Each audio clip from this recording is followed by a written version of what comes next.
कक्षा 9वीं विषय गणित अध्याय 11 चतुर्भुज। चतुर्भुज में अब हम अगला जाते हैं मध्य बिंदु प्रमेय, मिड पॉइंट थ्योरम। मध्य बिंदु प्रमेय क्या है? त्रिभुज चतुर्भुज के अनेक गुणों का अध्ययन अब तक के हमने कर चुके हैं। आइए त्रिभुज के एक अन्य गुण का अध्ययन करें जो त्रिभुज की भुजाओं के मध्य बिंदु से संबंधित है। आइए एक प्रमेय देखते हैं। प्रमेय 11.8 किसी त्रिभुज की किन्हीं दो भुजाओं के मध्य बिंदुओं को मिलाने वाली रेखा तीसरी भुजा के समांतर और आधी होती है।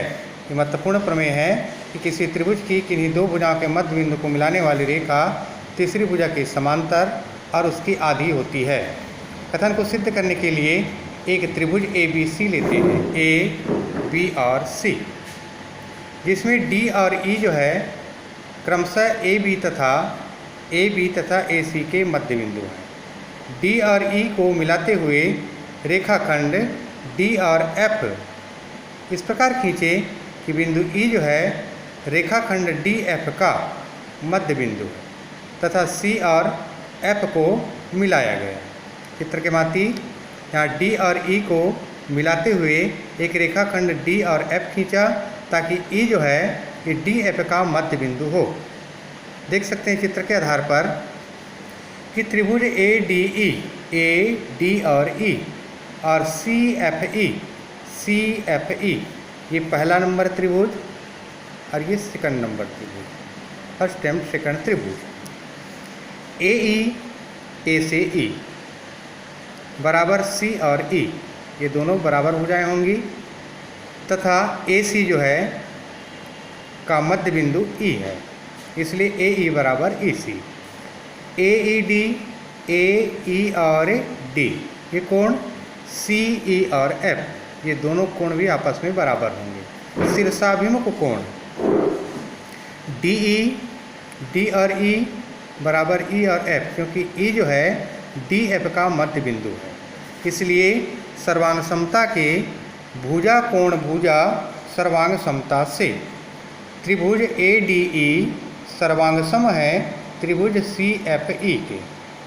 जब दोनों त्रिभुज बिल्कुल बराबर हैं तो AD भुजा जो है C और F के बराबर होगा तथा कोण ADE AD और E जो है बराबर होगा CFE के, CF और E के सर्वांग सम त्रिभुज में। अब BD भुजा बराबर AD, B और D भुजा बराबर A और D तथा AD बराबर C और F, इसलिए BD भुजा जो होगा बराबर होगा C और F के। B और D जो बराबर होगा C और F के। ये भुजा और ये भुजा दोनों आपस में बराबर। दो रेखाओं AD और CF को रेखा DE पर काटती है तथा एकांतर अंतःकोण ADE और CFE बनता है।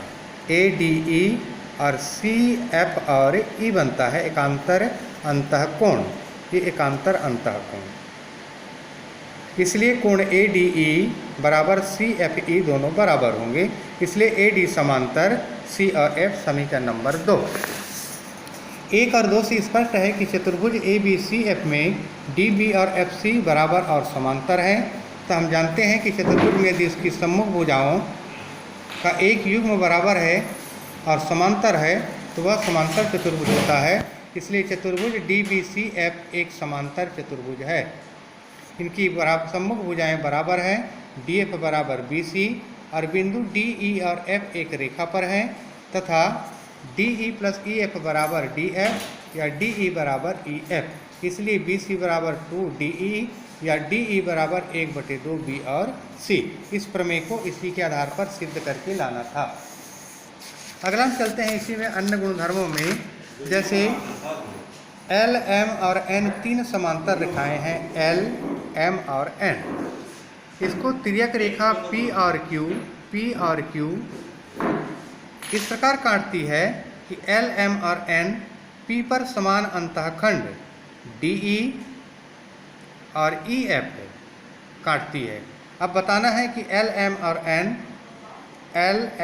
N Q पर भी समान अंतःखंड AB और BC काटती है। ये पहले काटा हुआ है, DE बराबर EF है। तो अब सिद्ध करना है कि इधर भी Q रेखाखंड जो है, तिर्यक छेदी रेखा जो है, AB और BC अंतःखंड काटती है। समांतर रेखाओं LMN को तिर्यक रेखा P बिंदु D, E और F पर इस प्रकार काटती है कि DE बराबर EF।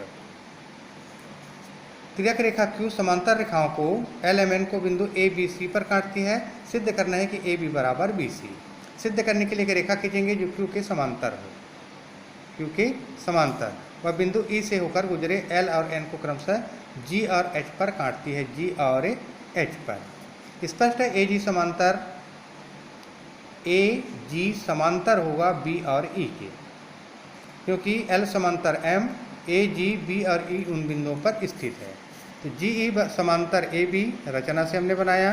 AG E और B एक समांतर चतुर्भुज है, इक्वेशन 1, इसलिए AG बराबर BE और GE बराबर AB। इसी प्रकार BE समांतर CH, क्योंकि M समांतर N, BE व C जो है H उन बिंदु पर स्थित है। तो EH बराबर BC रचना से, तब BEHC एक समांतर चतुर्भुज है, इसलिए BE बराबर CH और EH बराबर BC। फिर त्रिभुज GED व त्रिभुज HEF में DGE बराबर EHF एकांतर कोण, DE बराबर EF, ये पहले से हमको ज्ञात है।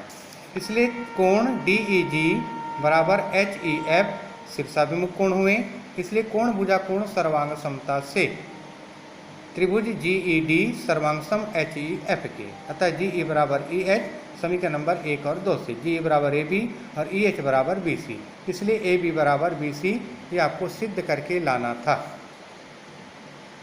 अब तक के हमने इस अध्याय में सीखा कि चतुर्भुज के चारों अंतःकोणों का योग 360 अंक किसी समांतर चतुर्भुज का विकर्ण उसे दो सर्वांग समत्रिभुजों में बांटता है। चतुर्भुज निम्न प्रकार के होते हैं: समांतर चतुर्भुज, समचतुर्भुज, समलंब चतुर्भुज, आयत और वर्ग। एक समांतर चतुर्भुज समांतर चतुर्भुज होगा, सम्मुख भुजाओं का प्रत्येक युग्म बराबर हो, या सम्मुख कोणों का प्रत्येक युग्म बराबर हो, या विकर्ण एक दूसरे को समद्विभाजित करते हो, या सम्मुख भुजा का प्रत्येक युग्म बराबर और समांतर हो। आयत के विकर्ण एक दूसरे को समद्विभाजित करते हैं और बराबर होते हैं। वर्ग के विकर्ण एक दूसरे को समकोण पर समद्विभाजित करते हैं और बराबर होते हैं।